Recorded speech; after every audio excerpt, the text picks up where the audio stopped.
of some things that you want to be sure to say? Well, yeah, I I'm on mean, a roll. Are you already? Yes. Okay. oh, I did think of a lot of things, Okay. and probably too much, but I just remember when we started being active in the community theater. We didn't go to the first one because I was expecting a baby, and I hate to say, but I said, Robert said, there's a meeting tonight. And I said, oh, what's it about? Well, they're going to try to start an amateur theater. And I hate to say it, but I said, amateur theater? Ugh, I don't think so. Really? And I really did. Isn't that crazy? Because little did I know. But anyway, we went to the first production, and we were really impressed. It just seemed like they had a lot of good people there, and really, it was an excellent production.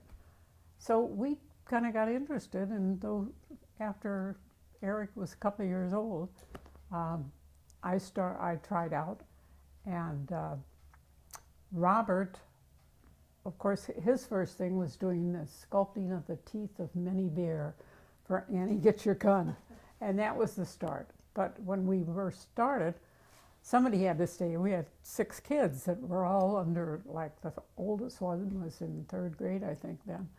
And so we decided we really wanted to be involved. So I auditioned for a play, got a part, and then he started doing sets. So at first, if he did a set, I wouldn't be in a play then.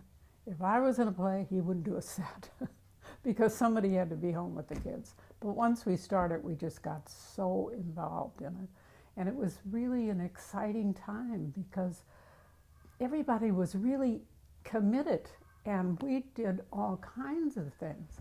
And later, we went up to the Guthrie for some lessons on things. And I know Tom Haig gave us a whole thing on makeup. And then we had actors come down and some directors, and we had a lot of classes going on. And it was such a help and so exciting to be a part of it all. So we just got there, and if the kids were, as they got older, they were either in a production or they worked backstage, so they all knew it. And we took them to plays, and it was, well, I just think it was the most exciting thing we did, and it was a good thing. The kids all appreciate theater now, and I think it helped them grow and have respect for the arts and for themselves, and maybe for us.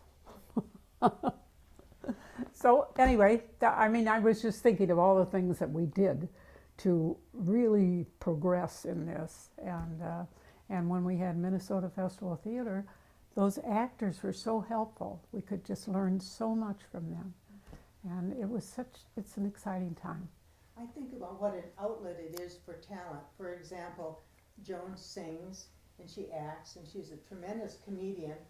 And, you know, if we hadn't had the theater here, what would you be doing? Playing bridge? I don't know. Cooking? God, no. I would never put that. Her husband was such an artist, and what an outlet. Well, I mean, yeah. those beautiful sets. And so it's, well, whoever the people are, they're dancers, they're, you know, lighting technicians, it's such an outlet for their talent. Right, and he always said that he felt doing sets really enhanced his artistry, because he really got into it then. And I don't know, it was a wonderful time.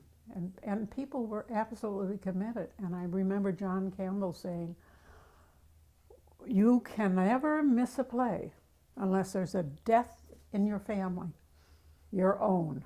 And that's how people felt. You went whether you're sick or not. So I'm glad we still have it here, and I hope it goes on a long time, because it's worthwhile. And another thing, Rosalie, remember, when we did this theater building committee thing, one of the stipulations was that Faye Miller said that you have to promise me that you'll have children's workshops. Oh. And you encouraged that, and we started. And then we put on plays with the kids, and I still hear from some of those kids this day.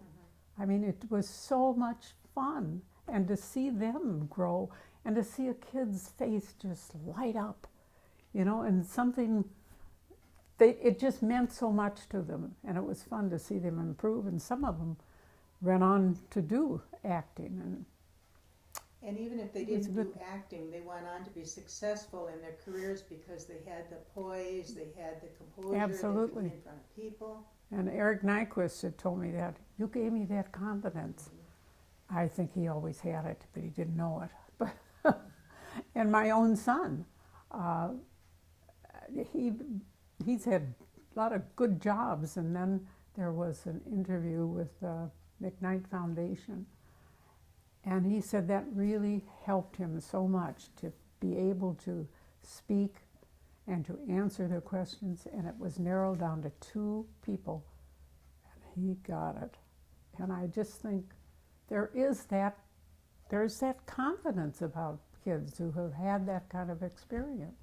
And now the 3rd generation. Oh yeah, I'm going tomorrow night to see Jordy in a play at Stepping Stone. And they have children come from schools then the rest of the week. Every day they come. So it's been them, and Ryan's going to be in the next Stepping Stone production at Christmas. So, and they love it, you know, and it's just really good for them. We have had good children's theater, but it depends on having a person who loves to work with children. So Joan did. Joan really was good with children. And sometimes we have it, and then again there'll be a gap when we don't, and then someone will step up that is good, you know. So it comes and goes. It's not a steady thing, but no, I'm excited about the new man who's going to be doing some of that. Yeah, he'll be good. It's fun. So, what else can I say? Do you have any favorite memories of any of the roles that you played? Like, and you had a lot of roles. What stands out as one of your favorite roles? Oh God, there's so many. But I'll tell you one thing I think that eventually helped me in the long run. The first play I was ever in was The Gazebo. And beforehand, John Campbell, the director, and he was in it. He wasn't the director of that one. He told us that we were responsible for our own props. No one else, if you you have to remember, you take them off the table. Do not forget, you're responsible. So anyway, the play is going on, and it's my entrance, and I come in and I say, "Hello, darling." And darling isn't there. He had walked off the stage, and it was like, oh my God. So I just started talking like I was talking to him. He was in a closet or something. And then he came back, and it went on. And afterwards he said, "My dear, you are a true actress." And why it helped me is because I knew then that, boy, you've got to be on your toes.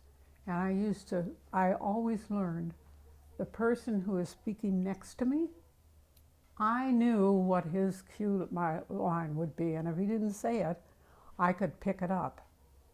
And I think that really taught me a lesson, because I could save people because I knew their lines too, which was good. And I remember Paul Cooper, we were in one play, and he said, he really was much better. I love him. I think he does a wonderful job.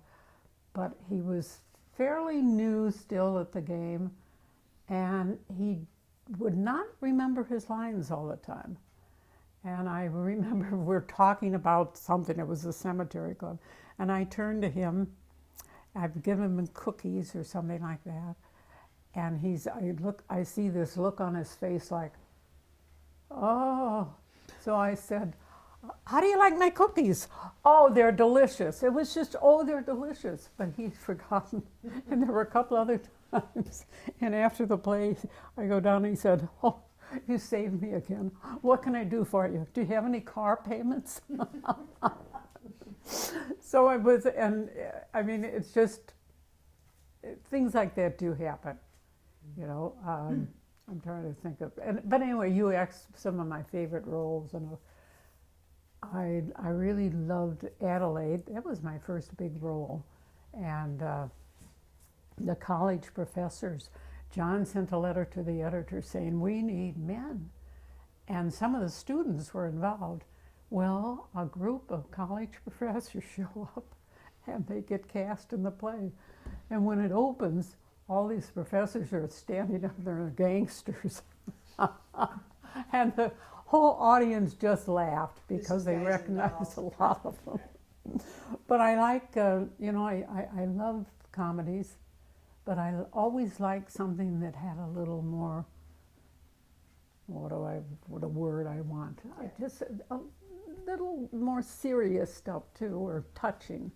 And that was my favorite kind of comedy. In fact, the one we did we just did Over the River and Through the Woods. That's my kind of comedy because there's touching moments. You can make somebody cry or you make them laugh. And that was a very good production, I think. Glenn Parsons directed that. And one of the most challenging was Three Penny Opera. And we did that at the New Theater. And Michael and Michelle were still there. And it was really tough. I mean, the singing and the wording. And God, that was a challenge. But I even started taking some lessons for voice from Michelle. And that really helped because there were times you just had to come from here. So that was another favorite role because it was really very challenging. And you know my favorite role that you did? What? Mama Rose in Gypsy. Yeah, that's another one. Because that was comic, but I mean at the end that drama was... It was touching. Oh, that was, yeah. That was just... Yeah, I loved that, and I loved being against Terry Moriarty. And it was a tough role. I mean, especially at the end when she's going kind of nuts, you know. And Michael did a great job with that. Yeah, we had Michael Brindisi for quite a while. You know, Joan, you talked about turning up your nose at amateur. Truthfully, I've had so many people say that our shows are as good as any they've seen on major stages. I mean, it's really not very amateur. We're a community theater, but we have had very... Well, we've had a lot of good directors and leadership. Yeah. I mean, Marna directed. We had Michael, we had John. Well, there have been a lot of great directors and very committed. It's hard now, I think, for people to want to commit as much. Everybody's so busy, and it's hard. But it's still good theater. No, I mean, I just had never seen amateur theater, and I don't know. I just thought. Well, we talk about people being busy now, but you know, you were a pillar and you had 6 children. Joanne Barr and Lowell had, what, 4, 5? 5. Anne had 5. I believe Anne Earhart was just a pillar for years and years. And these people had big families. Well, that's true. But I think if you love something, you find a way to do it. And that's, well, we got the kids involved too. And they all worked. They worked either behind or on stage. And then Eric just really took hold. He just loved it, and he was in plays. And in high school he did that, and in college. And so, and he just did a kid of Oliver with 2 of his kids at a Prior Lake theater up there. And it was wonderful. I remember the time we used to have banquets. And we used to have banquets. And then we used to give awards, just like the Academy Awards would do. And we'd have the best actor and the best director. Well, Joan sometimes got Best Actor Award. Well, one year, guess what? Eric Mushler got Best Actor. I might have been for Life with Father or Our Town or... Yeah, It was- maybe it's our town. I'm not sure. Yeah, I think it was Life But of he Father, did. but I'm not sure. It could have But been. anyway, he got Yes, I think Best it was. Actor. I have that Yes. review. And then he stood up and took his award, and the way I remember it, he looked at his mother and he raised it up and did something like ha ha ha or something like that. It's like, it's my turn now, Mom. Yeah, that was fun Yeah, to that have. It kinda was went fun to by be the in a play wayside. with him too, because Yeah. I was with several. And the awards banquets were fun. They really were. We had them at different places, and then we stopped. Well, I don't know. I don't know I why we maybe stopped. I forget. I think maybe I don't know. maybe the same people were It was a getting. John Campbell thing, maybe. I don't know. Oh, could be. I don't know, but Yeah. that was fun too, and I have a lot of pictures of that Mhm. still. We have a lot Yeah. of pictures that we'll put in a display at the museum. Oh, that'll be good. Yeah, because that's good. That's good. And reverse So- roles now? Sure. We No, reversed no, them. no. Oh, I don't